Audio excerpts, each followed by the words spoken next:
and I've jumped on today to have a look at the first topic really that has arisen in this journey of mine to date, although actually I didn't know that it had. It just kind of appeared on my timeline, and the illumination of its appearance came along a long time after it started.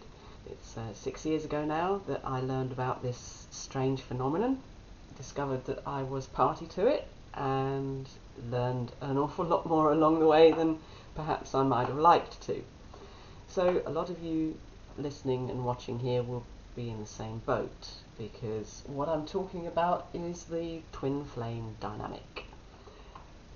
Anyway, without going into the semantics of that, because there are plenty of other websites, videos and discussions for you to take part in and find out what the semantics are as far as the twin flame relationship goes, what I want to do today is to have a little look at the dynamics of it and the possible connections with quantum physics and the quantum mechanical elements, if you like, of the twin flame field. The Q stands for quantum, probably, but it's also the letter that I assigned to my twin flame, because he doesn't like to be discovered. He certainly wouldn't want anybody knowing who he was. He didn't even want me knowing who he was for the best part of 32 years since I first met him. So it's been a bit of a strange situation that we found ourselves in, dancing around time in various formats, me very upfront and ridiculously so a lot of the time, and he in Shadowland, where I didn't know of his presence at all. So you may be familiar with some of these situations, but whatever they are rooted in an energy exchange which typifies the experiences that we go through in a dynamic such as this. So I want to explore some of that right now. The first thing I've drawn on the board here is a double helix, and we're familiar with a double helix in terms of DNA. We know that a DNA strand looks like a double helix.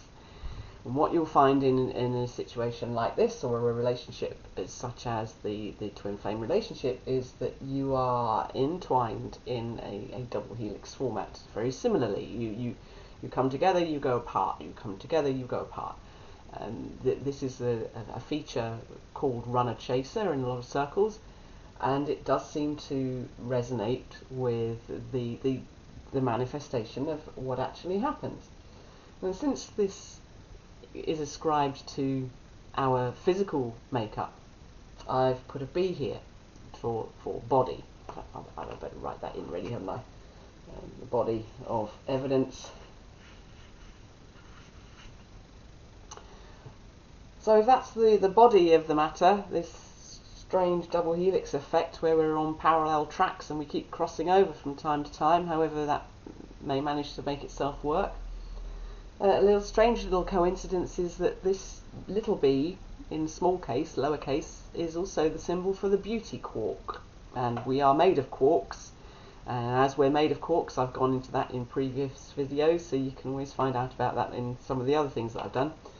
The beauty quark, I think, has a fitting place in this column, so I've put it there as well. This is a Feynman's diagram. You'll find lots and lots of these in the physics world if you explore the papers and go looking for information on quantum mechanics. You are going to come across Feynman's diagrams left, right and centre. And essentially what they are is two particles. If you look on the Wikipedia explanation of a Feynman's diagram, you'll find that the two particles coming in are an electron and a positron. So I'll give them as the electron. E with a plus is a positron. So they come together, they annihilate, and they produce a photon, which is also described as a Y. And that is, of course, a particle of light. So these two come together, they produce a light particle. That then decays, that photon, turns into something else. It turns into a quark and an antiquark, which also produces a gluon. Little squiggly thing there. So that's your Wikipedia example of a Feynman's diagram. So as you can see, what's happening is there's a transmutation going on here. So I've called that M for mind. And mind is that part of ourselves that finds us in this strange union. We come together, we create something from that, and then off we go apart again as different people, very often completely different versions of ourselves. So not dissimilar to what happens in this diagram. The little m in science speak stands for mass. So you could say that you've got a mind mass going on here, but I'm going to attribute it to mind anyway. This little diagram here illustrates entanglement. Entanglement is the most difficult of the physics, the quantum physics principles to really get your head around, even if you're a scientist. Einstein hated entanglement. He called it spooky action at a distance, and he decided that he really didn't want anything to do with quantum mechanics once entanglement became a known thing, otherwise known as non-locality. And non-locality, or entanglement, is two particles separated regardless of distance that will respond to stimuli in exactly the same moment of time. This is why it's created such a problem in the scientific world, because it could be said to break the light speed constant, the speed barrier of the universe as far as scientists know at present, being the speed of light. And entanglement happens instantaneously, so there is no speed involved. It's a big question mark in the halls of academia. You will be familiar with a lot of phenomenon that subscribe to the entanglement situation. For me personally, I call these phenomenon rushes. They're a sensation that runs through my body, and it's a little bit like somebody not exactly walking over my grave, but more like driving a JCB through it. And there will be lots of other permutations, because of course you're a unique person, and your story and your experience is unique to you.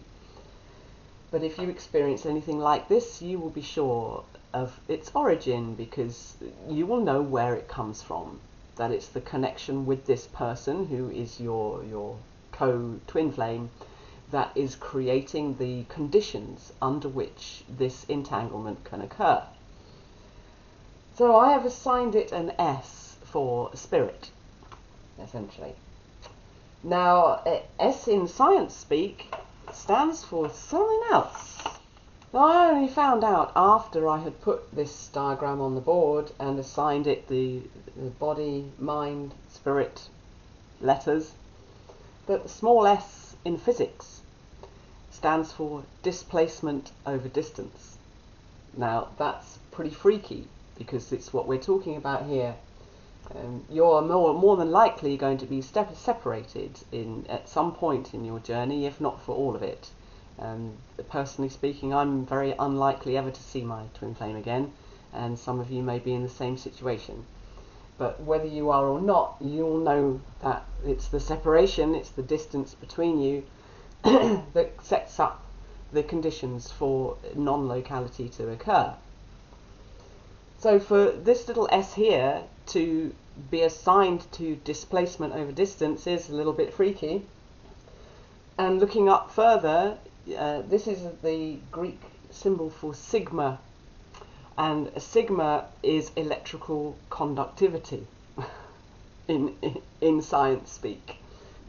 Pretty strange, really, considering the fourth column that I've drawn on here. And I've drawn this here for a very good reason. The person who qualifies as Q, my personal twin flame person, taught me all about transformers, because he works with them. And I was very surprised to find that the core of a transformer looks like this. It's shaped like an E. Two E's together make a big core of a transformer, and the windings in between are the part of the model, the thing, if you like, that conducts the electricity around it in a flow. So it's quite an important part of the piece of kit. But because E clearly stands for energy, and I had already by this time deduced that what was going on here was some kind of energy exchange, that seemed pretty remarkable in itself. So the letter I've assigned to this transformer process that happens within us, because I firmly believe that it does, is an H. H for heart. Because the heart seems to be the part of us physically that bridges this mind-spirit kind of barrier. The heart is where we feel this stuff. The heart is the place that's assigned our feelings of love and strong connectivity in that kind of way. So that made sense to me. And if you put the H into a lowercase format and you ascribe it again to science, what you've got here is the Planck constant.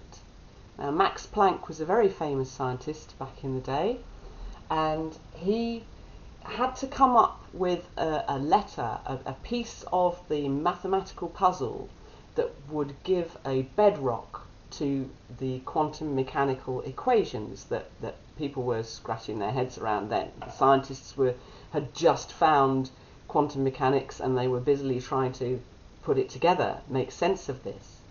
So Max Planck came up with the H to describe his constant, because the only word that he could think of that would apply to everything in this omnipotent quantum field was heaven. So he took the H from heaven and turned it into the symbol for his constant, which is quite a remarkable story that you'll find hard-pressed to dig out on your search engine, but it is there. There are hints of it in the PDFs if you want to look. So this is just an overview of some of the factors that could well be at work and could be mirroring the situation in the relationship that you're facing, if you can call it a relationship. My TF would deny that it's a relationship at all. He'd deny a lot of things, I promise you. So it's up to you, really. This is your journey, and all I'm doing here is giving you some information that might help to make some sense of things. If you're interested in this aspect and you want to explore further, then please come and find Quantumology wherever you'd like to do so. But in the meantime, very best wishes to you, and I hope I see you again sometime. Take care. Bye.